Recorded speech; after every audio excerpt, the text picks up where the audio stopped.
Hello everybody, it's Stephen here for the Idiot Quilter and welcome to my weekly episode. It is episode number 346 and it is February the 17th, 2026. I hope you've been having a good week and and I guess everybody got a long weekend pretty much across North America. President's Day in the States and here in Ontario we had Family Day, and that's really across Canada, but various provinces call it various things. Okay, so let's jump into what I have been working on. Now, if you saw my vlog yesterday, you already got a sneak peek at these. And these are my cheap portfolios, as I call them. I bought these, excuse my throat. I found these at my local Dollarama, which is a Canadian chain of dollar stores. And I love Dollarama. It's one of my favorite places to go to because you never know what you're going to find around every other corner. And there's always lots of things there that, you know, with a little imagination, you can create into something else. And that's exactly what I did with these portfolios. They were $2.50 each Canadian, which is pretty good. They're made out of a very heavy felt. And I took them apart, put them in my embroidery machine, did what you see here, and sewed them back together again, added a snap to one, and I added a magnetic closure to the other. And yeah, I think there's lots of potential here. So the next time I'm at the Dollarama, I'll have to look to see if I can stock up on a few more of these. I think they make great gifts. They also will hold an iPad. People were asking me, what are you going to put in them? Well, I thought initially, make a nice little pattern holder while you're working on a certain pattern, but somebody else said they asked if they would fit an iPad, and I said I don't know. So I put my iPad in, and yes, there's plenty of room. And I don't have the largest iPad, but even the larger one, which Walter has, would fit in here too. So yeah, there's a lot of potential here for things you can use them for, and they're just fun to make. In fact, so much fun, I created a video which I'm going to put up here a little later today, or a little bit later in the program, for you to see how I went about putting one of these together. Now, the first one I made, which is the lighter colored one, that one I kind of blew it when it came to getting my designs on it. I forgot about spacing, and you know, half my design on the front panel is covered by the flap. Didn't think of that. And then when I set up the flap to do those, got a little frog in my throat, I placed them in the wrong spot, as you can see. But the second one I did a much better job on. And yeah, they take a little time, but they're kind of fun to make. So, as I said, a little bit later on in today's show, I have a video showing you exactly how to put these together. Okay, let's move on to what's up. Well, sewing with me on Wednesdays, as usual. Link is in the show notes. Everybody's welcome. So, you know, if you've thought about joining us, but that's as far as you've got, stop thinking, just do it. And Pop-Up Sew Day this coming Saturday, February the 21st, 2026. The link for that is in the show notes as well. Let me remind you that you will find two links in the show notes. One link is for Wednesday's Pop-Up Sew Days. Put it on here. And one is for the Pop-Up Sew Day. They are different links. Now, I have made the Pop-Up Sew Day. I finally figured out how to make it a reoccurring link. What I mean by that is it means I don't have to keep changing it every time I have a Pop-Up Sew Day. So if you're somebody that feels you're going to be coming on a regular basis, and many of you do, to a Pop-Up Sew Day, then it might be smart to just copy that link and put it on your computer somewhere. Maybe make a special directory that says Zoom links or something like that and drop it in there. Since it's never going to change, it's always going to be the same link. Every time there's a Pop-Up Sew Day, you only have to go to your file. You don't have to go to one of my videos to pick up the link, and just click on it and away you go. Same I can say for the Sewing with Stephen on Wednesdays, that's always the same link too. So that's just a tip. The other thing is, some of you have said you can't find the link. Okay. Let me show you something. I'm going to do this right now. I'm just going to change my screen up here, and I'm going to go into YouTube to show you where this information lies. Maybe this will help, because some people are a little confused. And I get it. I mean, there's an awful lot of stuff being blasted at you. So let me just go down to this. And I'm going to go to yesterday's video. And I'm just going to load it up and turn it off so it doesn't talk. Expand that. Okay, so here's what you see when you go to one of my videos. Right up at the top of the screen, as you know, is the actual video itself. But if you scroll a little bit further down, you see this kind of pinky colored, tan colored box, and it says, you know, this is called the description box or the show notes box. And on mine, they'll start with resources. And find my contact information in the About section. But down here, there's more. This box expands. So if you click that more, now you're going to see all the stuff I have in the show notes. And this is what I mean by the show notes. And right here, read first the Idiot Quilter Pop-Up Sew Day, time 8 a.m. to 4 p.m. Eastern Time. There's the link, the blue link. That's what you click on. Don't worry too much about this meeting ID stuff. You don't need that. Just click on the blue link and away you go. Similarly with Sewing with Stephen, see, it's right here in the top line. Tells you what time it starts, and there's the link. Okay? And the rest of this stuff, if you've never expanded this, you're missing out on some things, because I put my free patterns, even a pattern tutorial, in this section. You just click on them and then you can download them, their PDF.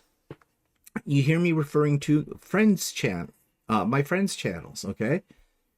Well, here they are. Again, you just need to click on those little links and you'll go right to them. Other links are things that I think will be of interest to you. Plus, I put in my past week's videos too in this section. So it's all there for you. You can even get a transcript if you wish, if you click on that.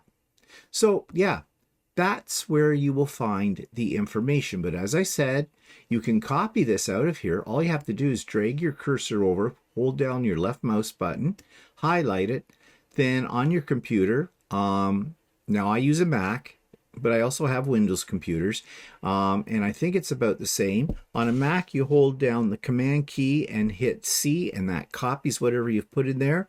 Or you can right-click on it and hit in the menu copy. And on a Windows, I think you hold down the Control key and hit C. And then you can copy it wherever you want to copy it. But that's how you find all of this kind of information when what I've been talking about. Yeah. Okay, so I hope that clears up the mystery. All right.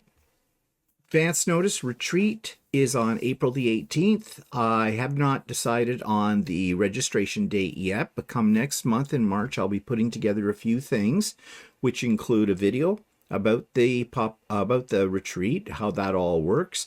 I will also be sending out to anybody that's on my mailing list all that same information in an invitation with the date for when you can register. It'll be about 10 days before the retreat date, and you do have to register. It's free, but the registration reserves your spot. Now, if you want to be on my mailing list, and I'm going to go back to the show notes, I tell you to send me a message to my email address. If you don't have it, here's how you can find it. It says it's in the About section. Click here. So if you click here, that didn't really work. I just realized there's a little problem. Okay, let me go back here. That's not it. Back in here. Actually, maybe it's a good thing I did this, because I've been lying to you. This used to work. It looks now like it has been changed. So you had to go into the About section. Don't click here. Go down to the bottom. And there's the About section. And you click on that. And this will take you to this pop-up with all kinds of different information. But here, view email address. If you click on that, it's going to come up and it'll just show it to you. Geez, this is everywhere here. Let me go back. It'll show it to you right there. Now, it may come up and ask you to prove that you're not a robot, because we have a problem with robots these days, don't we? And it's a little box. You click it, it verifies you. There's no information you have to put in. You just click on that, and then bango, there's my email address, which you can copy and paste into your email client. I may look into this to see if I can change that there, because that's not what that was supposed to do. But anyways, yeah. Are you completely confused now? I hope not. All right, let's move to subscribers' comments of the week. I have 3 this week that I thought were interesting, and I'd like to share them with you. This one comes from Arta Burns, and she says, "Hi, Stephen, like the new video on threads. I use Isacord for all my embroidery and quilting projects." And I did a thing about comparing Isacord, because I just got some, to Glide and Floriani threads. I tried the new Wonderfill threads, but found it left a lot of lint under the needle and pressure foot area. She is also a fan of OESD, because I talked about them as well. That's where I get many of my embroidery files. "Thank you for the information. It's good to know what others are doing and working on. I have a Bernina machine, and it seems to like these products." Yeah, and that's an interesting point that Arta brought up. Not all machines like all threads. My machines love Aurifil, and she says that she found the Wonderfill threads really linty. And I've heard people say that about Aurifil as well. Yeah, I said Wonderfill. She said, yeah. I use Aurifil, and I've heard people say that it's really linty too, and I don't really find that it is. So I don't know. It may depend on the machines for that kind of thing. You wouldn't think that, would you? You'd think that, thread is pretty universal. If it works in one machine, it works in another. That's not true. And that's also not true about embroidery machines either. My machine seems to like Glide, Floriani, and now Isacord, but it doesn't like Aurifil. So go figure. Okay, well, thank you for that comment, Arta. And then Selena, she says, "Hi, Stephen, I actually really like your crappy scrappy quilt." Okay, I guess that's a backhanded compliment. She actually likes it. I guess she doesn't like scrappy quilts, is maybe what she's saying usually. "It reminds me of an art quilt, which I know that you said you've wondered how you would like creating them. I think you'd be good at it. Can't wait to see how Walter quilts it for you." Yeah, well, a couple of things there. The scrappy quilt, the mess, that's the one I made from orphan blocks and threw those all together. It is now quilted. I quilted it, but I showed Walter how to set up Quilt Path, and that's in this week's So Chatty. So tune in for that if you're interested in seeing how to use a computerized system on a long arm. Now, Walter hasn't started yet on his own, and he won't be on his own all the time. I'll be right there to help him out, because there's a steep learning curve when it comes to using a long arm. And when you start adding computer stuff to it, there's even more learning to be done. And if you don't do it every day, you kind of forget about it. You have to do it multiple times. Even now, after having the long arm for almost 5 years, I think it is 4 years that I got it, I still have to stop and think, and I still screw up. Of course, that's my nature as the Idiot Quilter, isn't it? And so, yeah. And as I said, it's already quilted, that quilt, and I will be showing it probably on So Chatty this week after you see Walter working with the computer. Actually, Walter is not working with the computer. I'm doing all the computer work. He's doing cameraman stuff. It was just easier that way, but he will. When he gets on there doing stuff, definitely I'll be sharing that with you.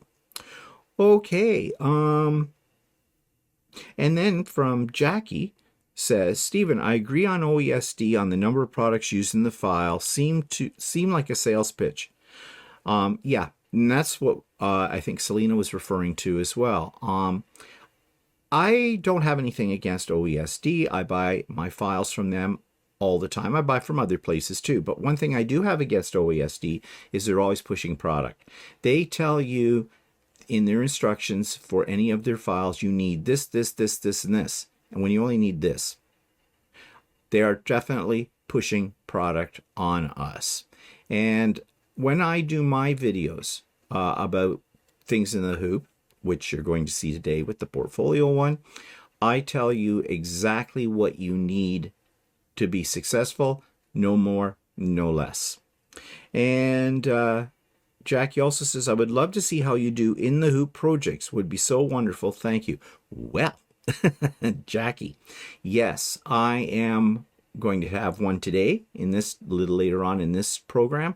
And yeah, I intend to create recordings of all the things I do in the hoop from now on, pretty much, to share with you, because you are not the only one that has asked for that.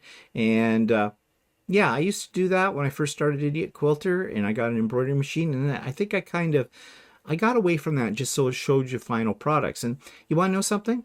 That was why I created the Idiot Quilter, was not just to show final products, but to show the journey to get there and to show you how to overcome certain pitfalls or mistakes. Yeah, I kind of lost sight of my roots, but I'm getting back on track. Okay, well, thank you for your comments. Keep them coming in. One of my new changes to my videos is to share some of the more interesting comments with you all, because not everybody reads the comment section. You should. There's always a lot of information in there that comes from subscribers that I find very useful, and I think you would too. And I try to comment on every comment that comes in. Sometimes it's just, you'll just see a little heart, which means thank you, I like that. And other ones are a little bit more extensive. It depends on what you have written. Okay, so as I mentioned, So Chatty last week was how to load the long arm featuring Walter. Walter did most of that. Sorry about the camera work on that. It was very difficult to record in there when there was two of us working at the same time on the long arm and trying to record as well. But I think for the most part, you're able to see what we're talking about and what we're doing. So check that out, and also check out this week's So Chatty, as I've already mentioned. Okay, so I mentioned that I have a video about making the embroidered portfolio, so I'm going to stick that in here right now for you. So I was at my local dollar store the other day, and I discovered these things. Now, I often go to the dollar store because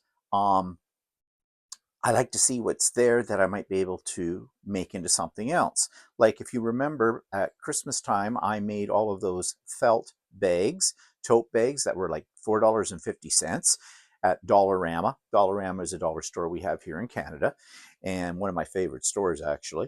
And I embroidered all of those bags. So when I was out hunting at the Dollarama the other day, I discovered they had these felt portfolios. Are made out of the same material as the bags. They were like $2.75 a piece, and they had this strap here. And I'm thinking, hey, this is cute. I could embroider on the front of this, maybe embroider on the back of it, and maybe on the flap, and make it into something a little bit special and unique. I'm also thinking ahead to Christmas that if this works out, this experiment I'm about to do, then maybe I might make a bunch of these to give to people at Christmas time and put inside some of my patterns, maybe. So I bought this. I think it's going to work. So that means I've got to make some decisions. I've got to pick a design, an embroidery design. I've got to pick my thread colors for that. And I've got to figure out how to take this apart, and it looks like it will be very easy. Just take the stitches out of the side, and that'll open it up, and I'll be able to get it under the hoop. And holding it down shouldn't be a problem once I get a few stitches into it. And I'm basing all of this on the premise of the way that I made the bags. Let's take this tag off, shall we? It's already picked up some threads. Okay, so we got the tag off it. And yeah, well, let's see now. If I take it apart, is this band going to come off? It looks like it might, but I can probably sew it back on. So let's start right now. Let's take it apart. I mean, worst thing that can happen is I screw it up, and you know, it was $2.50. So, ooh, look at that. That's coming apart really easy. Yes, as I suspected, the band is sewn under that, but that's okay. I can put it back in. In fact, what I think I'm going to do is, before I get too far with this, I'm going to take a pencil, and I'm just going to mark right on here on either side of where this band is attached. Okay, there we go. Let's continue pulling it apart. It comes apart really easy. So did the bags. Okay, that's that side. Let's do this side.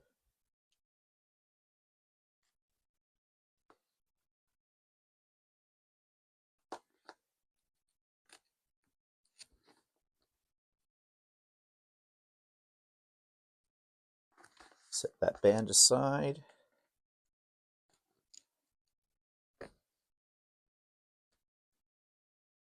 And sewing this up was going to be easier than when I had to sew up the bag when I took it apart, because I don't have any, it's just pretty much flat sewing.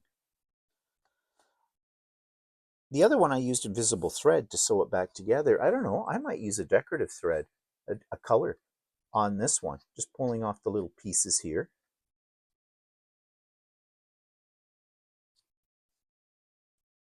Because that might be another design element. Okay, it is a part. Some more of these threads off of it. So there it goes. So all I have to do is I'm going to put it in a hoop. So I need to figure out which size hoop. This might be, I might want to use my magnetic hoop for this, maybe. But before I get the hoop out and do that, let's turn our attention to the embroidery machine and picking out our design and our threads for this. So I'll be right back with that. Okay, so I'm sitting at my embroidery machine right now, and I've already picked my pattern, and it's going to be this one, this cute one with the gnomes, and it's sideways at the moment, but that's the way I want it to be. That's the direction I want it facing. I think I may have to flip it.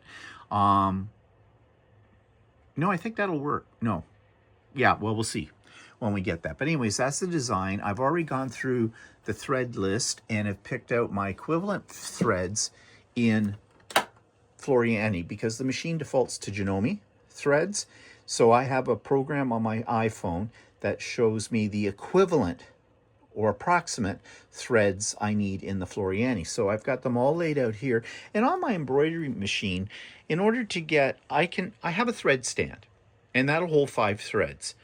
But I have several more thread stands near my machine right here. So you can see I can handle 5 plus 6, that's 11, 3 more, that's 14, and a couple of big cones of the white and the black. So in total, I can handle 16 threads here.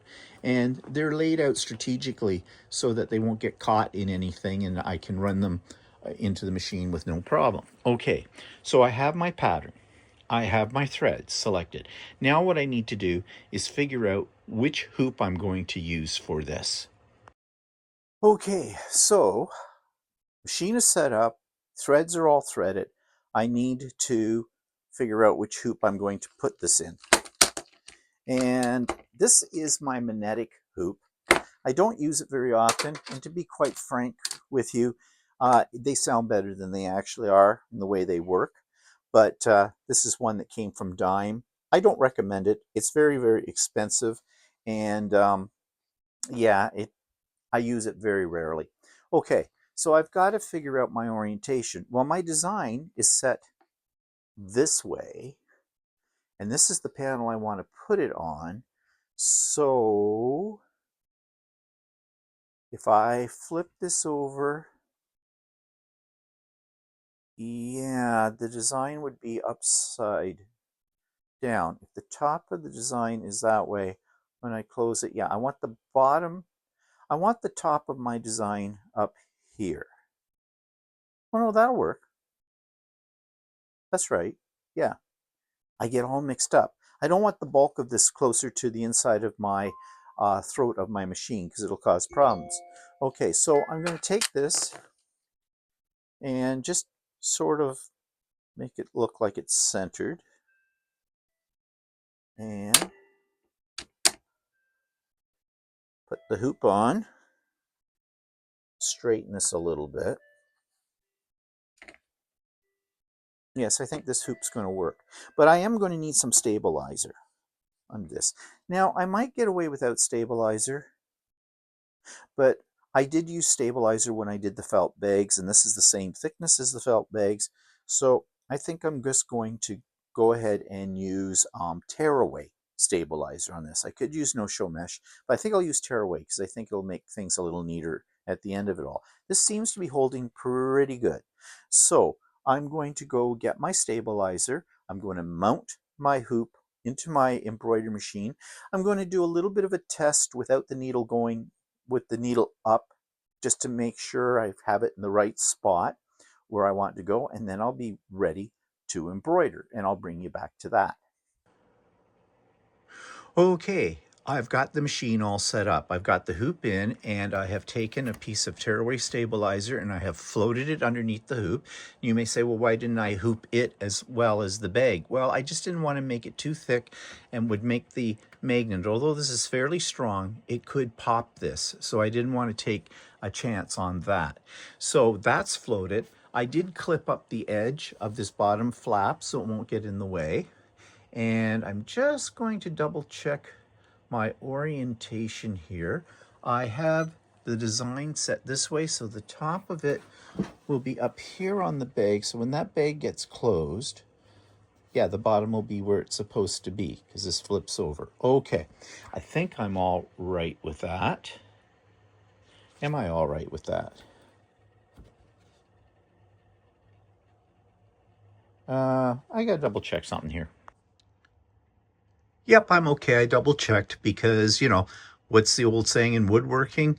Cut twice, check once. No, check twice, cut once. Yeah, so I've done that. So I think everything's set up. Now, I have this so I can see the whole design on here, but I just want to see whatever stitches I'm doing. So I have that feature so I can just see what the first stitching is going to look like. And as I said, I have all my colors laid out as I showed you. So here goes nothing. We're going to push the button.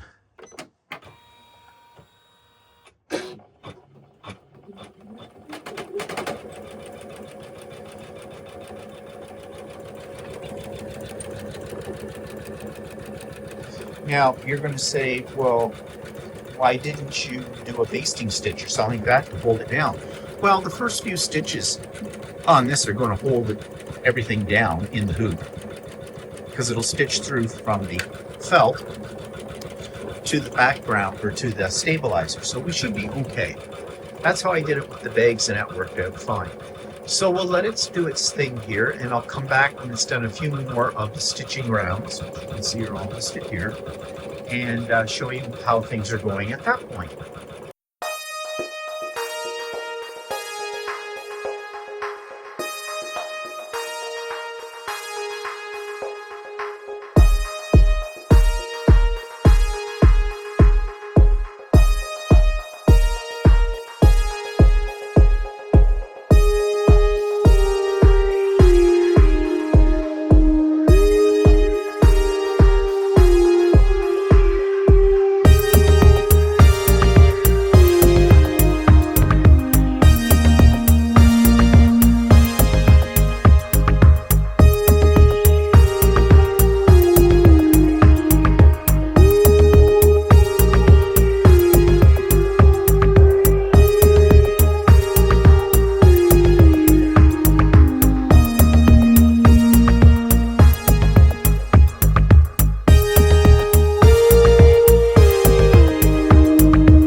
Okay, I've stopped my machine because I just noticed I've got a problem. And this occurs every now and then.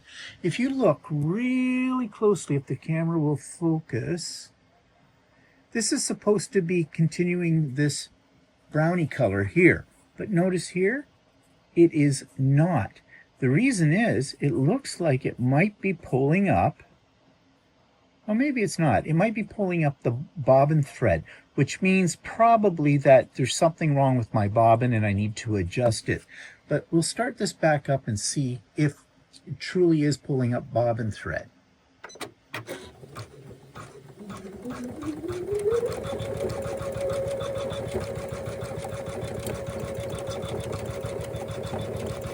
No, it's not.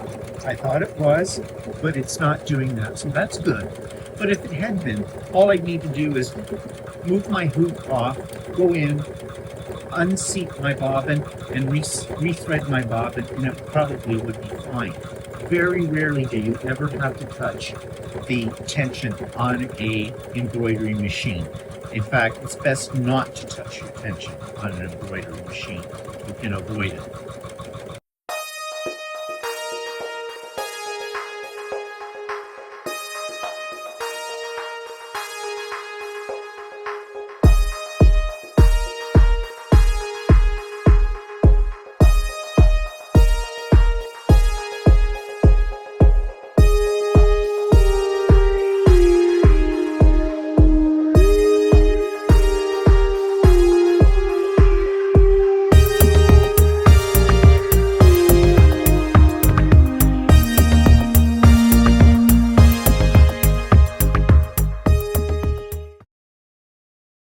Okay, so I'm finished with this in the embroidery hoop. I'm finished one part of it. I'm going to add more, but let's take it out of the hoop and take a look at it, shall we? And I'm crossing my fingers that I got everything oriented correctly, because I have a real problem with angles and visualizing things. So I think I have it right. So let's take the hoop off and pop this out. Now, I did use the tearaway stabilizer, as I said, on the back of this, so we will have to take that off. So that should come off very easy. I'm going to take these clips off that were holding my flap down, and you just rip it. This is kind of satisfying to do when you're ripping things out. You want to get as much of it out as you possibly can. And it's not usually very difficult to do, so let me get this out of our way here. And just take the point of your scissors to get onto these inside pieces, but being careful not to puncture your creation.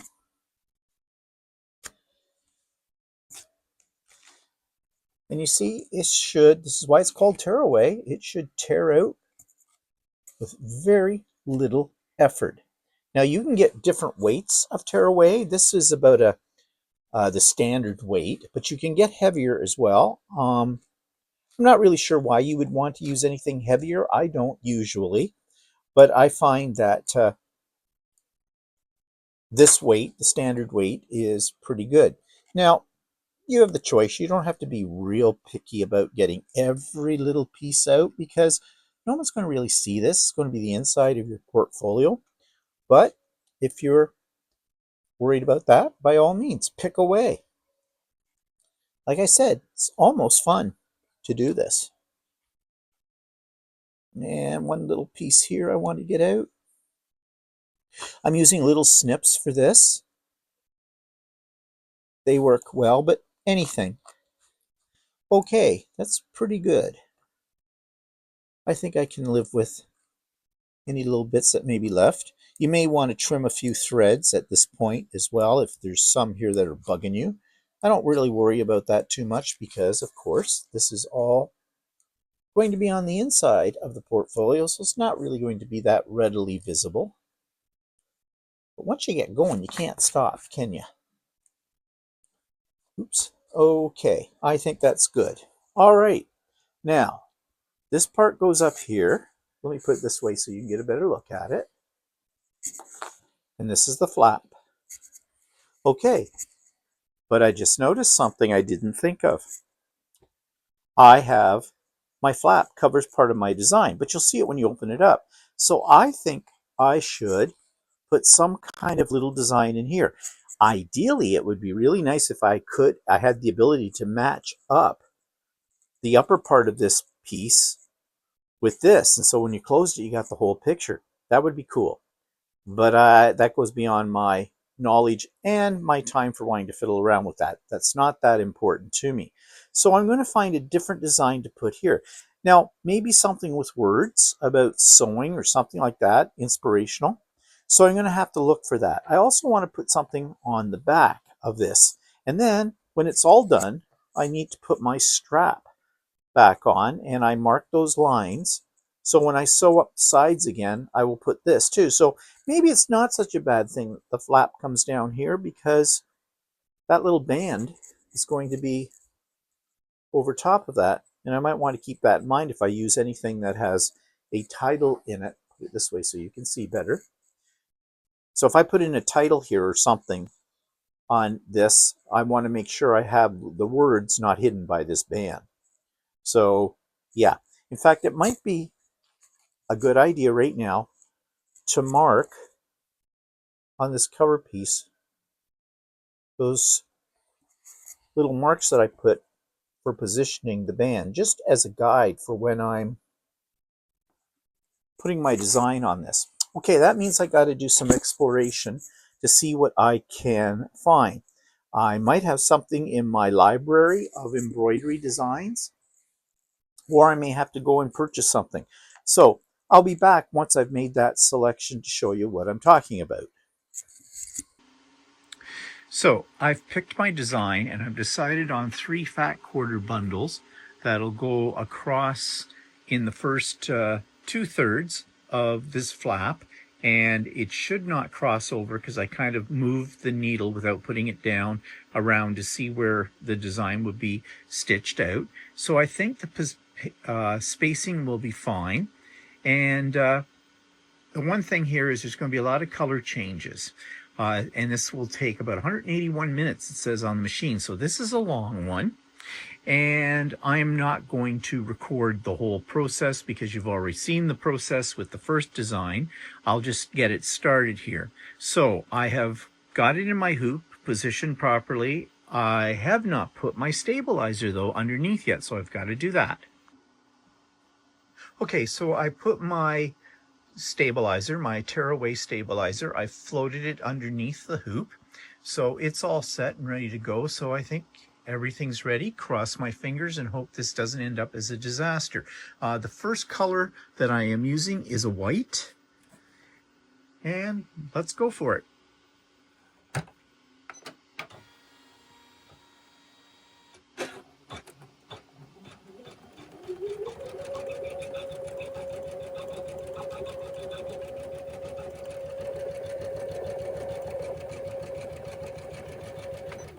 I'm just going to stop the machine for a minute so I can clip this tail thread out of my way. Oops, pulled a little bit too much of the thread from the spool. Awkward to do this when I'm holding the camera with one hand. Oops, going out that way. So I'm just going to pull my thread back a little bit. Make sure it's not going somewhere where it shouldn't up here at the top. Drop my foot and continue.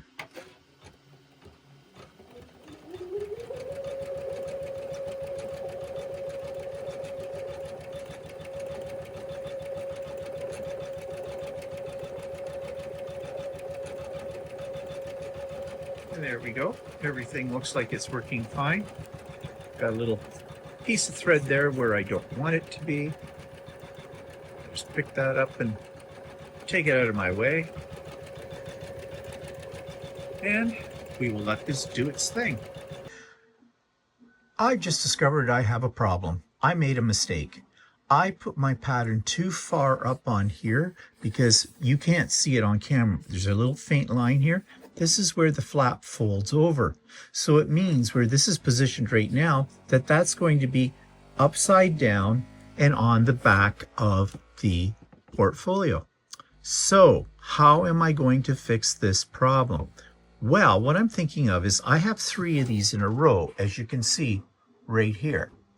I think I'm going to take the middle one, this one, and I'm going to just move it down closer to this edge, and that will mean that that will show up here on the front entirety, and it'll look like the design, or at least this is my theory, is running off the top of the portfolio. Yes, when you look at the back of it, that part will be upside down, but it will make sense to your brain. That's my theory, because there isn't anything I can do about it at this stage beyond that, because I can't pull out all those stitches. There's just no way.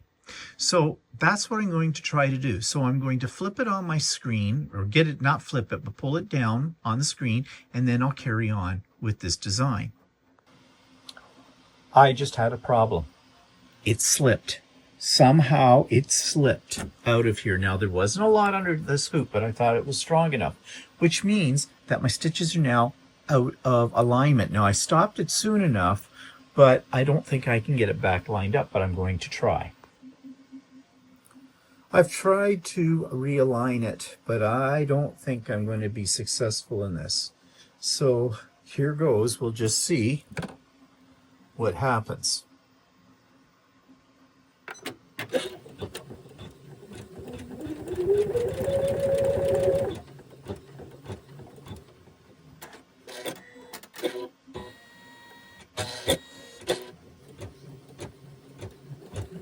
I don't know.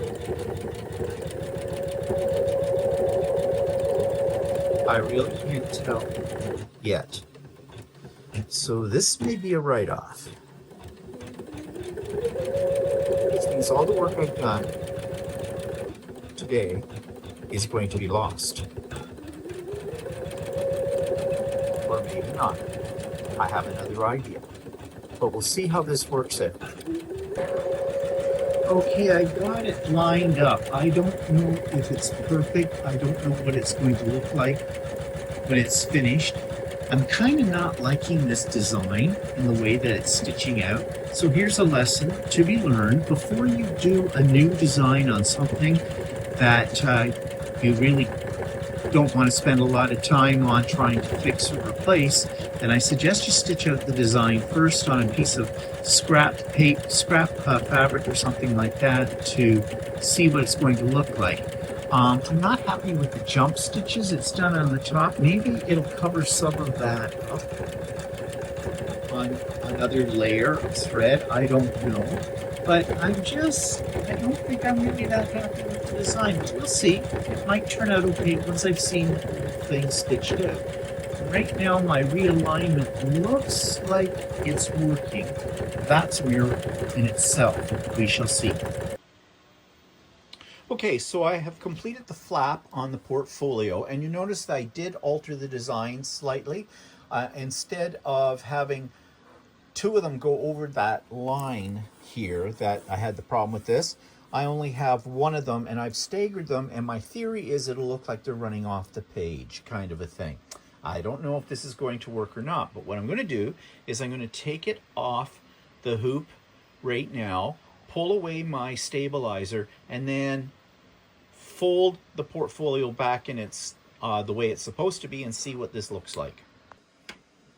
Okay, so I've taken it out of the hoop now, and you can see what I'm left with here. Here's the top, and there's this big space here. So I think what I'm going to do is going to put this back on the embroidery machine. I'm going to do another bundle, or maybe some other design, and I think I'll just stick to a bundle and put it down in here, and that'll finish that off. And then if you look at the back, this is what it looks like right now with that one that curved over, which was a mistake, but I think I can live with it because I'm going to put something in here as well. So I'm going to give it a little bit of a light press before I put it under the in the hoop again, because that's why I have this little clip here. If I take that off, it flips open, and it's just because there's so much stitching in the edges of this that it's making it open. So I just want to press it a little bit lightly, and then put it back in the hoop and put something down in here. Now when that's done and I get this back together, and just right here, the band across, you can see that there'll be a package under here. So this band is going to cover part of that. I'm almost thinking I don't like this band. I might use something, look in my supplies of webbing and see if I can find something I like a little better for this, but we'll see.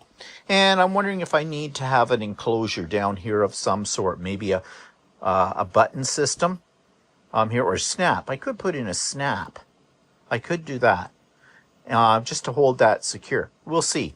These are things I'm thinking about as I'm doing this. So I don't have a really great plan. And sorry that part of my hand got in the camera way, but this is kind of awkward to shoot. Okay, had a little semi-disaster here. I started to put my design on the back of this, and I had the design turned the wrong way. It was going to be printing this way. I wanted it to print this way. So I stopped the machine and I'm trying to pull out the stitches, and I'm telling you, trying to pull the stitches out with your seam ripper in this stuff, this felt, is not an easy process. So I'll continue and then I'll be back. Okay, so I got it all picked out and I've restarted the pattern again, and this time it's in the right orientation. So I should be okay. This will take a while. I'll show you the finished product and show you how to sew it all back together. Okay, had a little semi-disaster here. I started to put my design on the back of this, and I had the design turned the wrong way. It was going to be printing this way. I wanted it to print this way. So I stopped the machine and I'm trying to pull out the stitches, and I'm telling you, trying to pull the stitches out with your seam ripper in this stuff, this felt, is not an easy process. So I'll continue and then I'll be back. I have finished the portfolio now, as you can see, and I made an alteration to it. This was supposed to go back over across here, but it is really, really short. They didn't give you much to work with, and when I tried to sew it in, it was pulling in the sides, and I didn't have another piece of elastic that was decorative enough for this, so I just discarded it, and I put it in a snap instead. And so there's the front of my portfolio, and actually I did make this mistake. I placed this too far up, and of course then it peeks over the back. And I put a maple leaf on the back too, just to put something there. Now, this is a prototype, so if I was to do this again, and I might do it again, I would be aware of my spacing of what I put across here, and I'd be aware of what I've put below, because you see, the flap covers that design, and I didn't think about that when I embroidered that. So yeah, but it's functional. But if I do it again, I will be much more aware of where things should go. And if I can just get snap on again, oops, missed. It's hard to do this and balance the camera at the same time. And so there you go. So, you know, at $2.50, I think it's a great bargain. They're nice little portfolios. They could hold, you know, paper, patterns, whatever. Might make a nice little accompanying piece to go along with, say, the embroidered felt tote bags as well. So another idea for gifts. I hope you enjoyed the video. I wasn't really thrilled with the end result of my first attempt at doing a portfolio, which is what I showed you in the video, but I did a second one, and I did it in maple leaves in the rainbow colors, and this one I like much better. I got my spacing done correctly, and I put in a magnetic snap, and on the back I've got another maple leaf, and you can see that I quilted this one, or at least I used a stippling design on the back and on the front in here too. So this one I think turned out much nicer, but there's a lot of potential here. A lot of things you could do with one of these. What am I going to put in it? Well, I'm not going to put anything in it right now. I was thinking it might be good for putting in some patterns. If you're on some of the current patterns you might be working on, it might be good. It would hold an iPad without any problem. Too, you could put a handle on this, a short handle at the top, or a longer shoulder strap kind of thing. I think you could do that. I think it's got a lot of potential.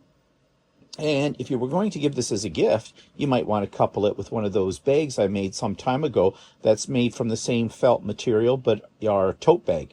So it might make a really nice collection as a gift too. So I think there's lots of possibilities here, and you can dress it up any way you want. I use the embroidery machine, but there's nothing saying you couldn't applique patchwork on it or something like that. So yeah.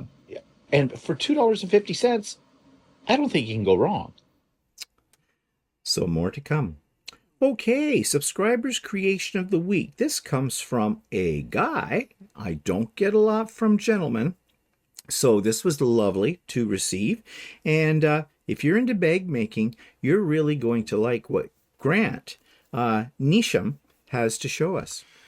This week's creation from a subscriber comes from Grant Nisham. And Grant says this: I want to share a bag I made in 23 since you're in your bag era. Well, I'm not right now, but I was thinking about it. You're welcome to share it if you want to. It's a tote designed to carry a Singer featherweight. I don't have a featherweight, but the quilt shop I used to go to was having a class, so I joined.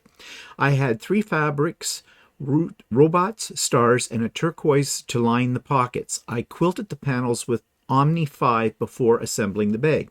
It has pockets all around the inside and the outside, and it opens and closes with a zipper. The opening has a metal stays, so when you open and close the tote, it keeps its shape. The pattern is the Boxy tote pattern from quiltsillustrated.com. Okay, Grant, well, this is a really nice bag. And you know, it doesn't have to be for a sewing machine. It could be for all kinds of things. I really love the shape of it, and I love the fabrics that you picked. I think they're kind of fun and whimsical and bright.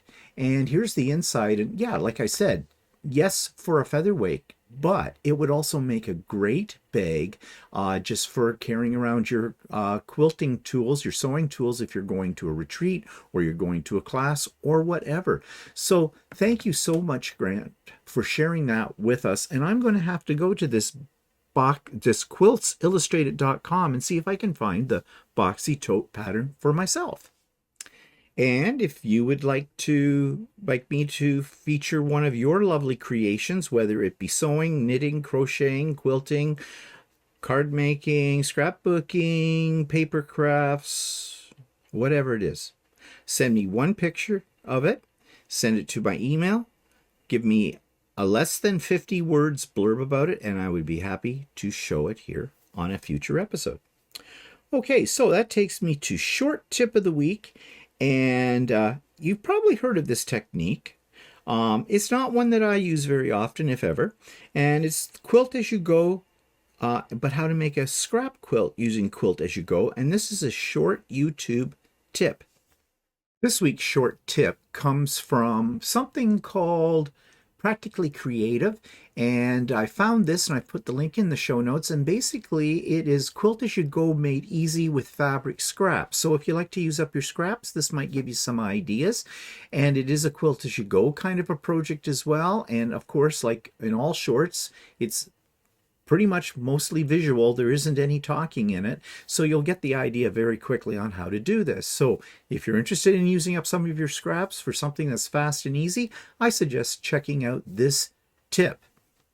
So the link for that full short video is in the show notes below.